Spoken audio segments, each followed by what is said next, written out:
नमस्कार। अगर आपको पुलिस से सेक्शन 41A सीआरपीसी, जो कि अब नए कानून में सेक्शन 35 बीएनएसएस हो गया, अगर इसका नोटिस मिले तो आपको क्या कानूनी कदम उठाना चाहिए, आइए डिस्कस करते हैं इस वीडियो में। देखिए, सेक्शन 35 बीएनएसएस या सेक्शन 41A सीआरपीसी जो पुराने कानून में था, अगर इसका नोटिस आपको पुलिस से मिलता है तो क्या इस नोटिस के क्या मायने होते हैं।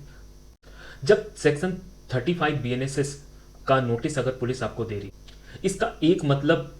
तो बिल्कुल ही क्लियर है कि किसी एक क्रिमिनल केस में जो पुलिस के पास दर्ज है, आपको पुलिस ने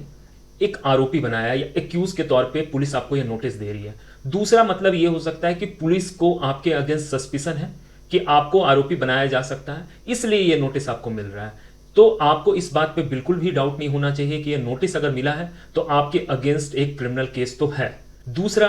कि अगर आपको यह नोटिस मिला है, जनरली ये नोटिस क्या होता है कि पुलिस जब एक्यूज को गिरफ्तार नहीं करना होता है, आरोपी को गिरफ्तार करने की जरूरत नहीं होती है, तब पुलिस ये नोटिस देती है। अदरवाइज तो पुलिस आपको किसी भी क्रिमिनल केस में इन्वेस्टिगेशन करने के लिए आपको अरेस्ट कर सकती है, क्योंकि सुप्रीम कोर्ट का एक जजमेंट है Arnesh Kumar versus state of Bihar 2014 का। इस जजमेंट के बाद सुप्रीम कोर्ट ने डायरेक्शन दिया था कि 7 साल या उससे कम के पनिशमेंट के ऑफेंसेस में पुलिस को डायरेक्टली किसी आरोपी को गिरफ्तार नहीं करना है जब तक की जरूरत ना हो, और उसे ये सेक्शन 41A के नोटिस का कंप्लायंस करना है, जो कि अब 35 बीएनएसएस बन गया है। इसी के तहत पुलिस आपको यह नोटिस तभी देती है जनरली जब उसे गिरफ्तार करने की जरूरत नहीं होती है। लेकिन एक जानने वाली बात यह भी है कि इसका यह मतलब नहीं है कि यह नोटिस आपको मिला है तो पुलिस आपको गिरफ्तार नहीं कर सकती है। तब भी पुलिस के पास पावर है कि पुलिस अगर रीजंस को रिकॉर्ड करे तो वो आपको गिरफ्तार कर सकती है। फिर हमें सवाल यह आता है कि अगर हमें सेक्शन 35 बीएनएसएस का नोटिस मिला है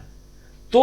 क्या हम इन्वेस्टिगेशन ज्वाइन कर ले, क्योंकि पुलिस ने उस नोटिस में मुझे सो एंड सो डेट को थाने में आकर इन्वेस्टिगेशन ज्वाइन करने का डायरेक्शन दिया है। तो या तो मैं इन्वेस्टिगेशन ज्वाइन करूं या मैं एंटीसिपेटरी बेल में जाऊं, क्योंकि मुझे शंका है कि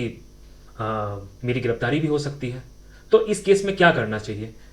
ऐसे केस में सबसे पहले हमें यह पता करना होगा कि जो हमें नोटिस मिला है वो किस केस के सिलसिले मिला, यानी कि जो एफआईआर हुई है वो एफआईआर किन सेक्शंस में दर्ज हुई, क्या अपराध है जिसके लिए मुझे ये नोटिस मिला है। तो वो एफआईआर की कॉपी लेने के लिए आपको कोशिश करना चाहिए। उसके लिए आप एक लीगल एक्सपर्ट से सलाह भी ले सकते हैं, और जनरली ज़्यादातर अपराध के जो एफआईआर है वो ऑनलाइन आपको मिल जाते हैं। तो आपको सबसे पहले ये पता करना है कि किन सेक्शंस में ये एफआईआर रजिस्टर है।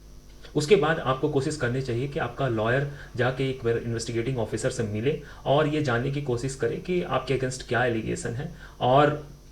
ये उसका असेसमेंट होगा कि क्या आपकी गिरफ्तारी संभव है या नहीं। उसके हिसाब से आप एंटीसिपेटरी बेल के लिए भी जा सकते हैं। जो एंटीसिपेटरी बेल या अग्रिम जमानत है वो एक प्रकार का आपका सेफ्टी नेट की तरह यहाँ काम करेगा कि अगर आप इन्वेस्टिगेशन ज्वाइन भी करते हैं तो आपको अरेस्ट ना किया जाए। अगर सेक्शन 35 बीएनएसएस का नोटिस मिला और आप एंटीसिपेटरी बेल के लिए जा रहे हैं तो आपकी स्ट्रेटजी क्या होनी चाहिए, क्योंकि एंटीसिपेटरी बेल अगर आप सेक्शन 35 बीएनएसएस के नोटिस के बाद लेने जा रहे हैं तो नॉर्मली क्या होता है कि जजेस को अगर पुलिस ने ये रिपोर्ट दिया कि आपने 35 के नोटिस को सर्व होने के बाद उसको कंप्लाई नहीं किया और आपने इन्वेस्टिगेशन ज्वाइन नहीं किया, तो नॉर्मली तो ऐसे केसेस में जजेस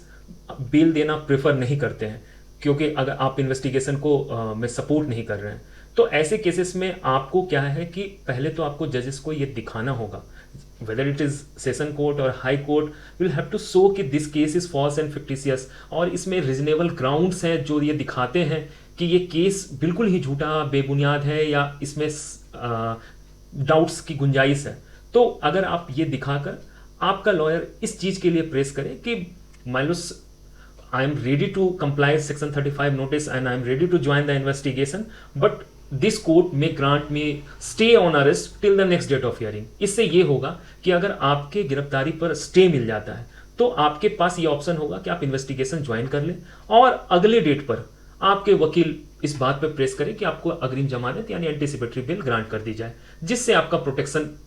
कोर्ट की तरफ से मिलने पे इस एंटीसिपेटरी बेल के ग्रांट होने से आपकी गिरफ्तारी का जो एक डर है वो बिल्कुल ही खत्म हो जाएगा इस केस में। धन्यवाद।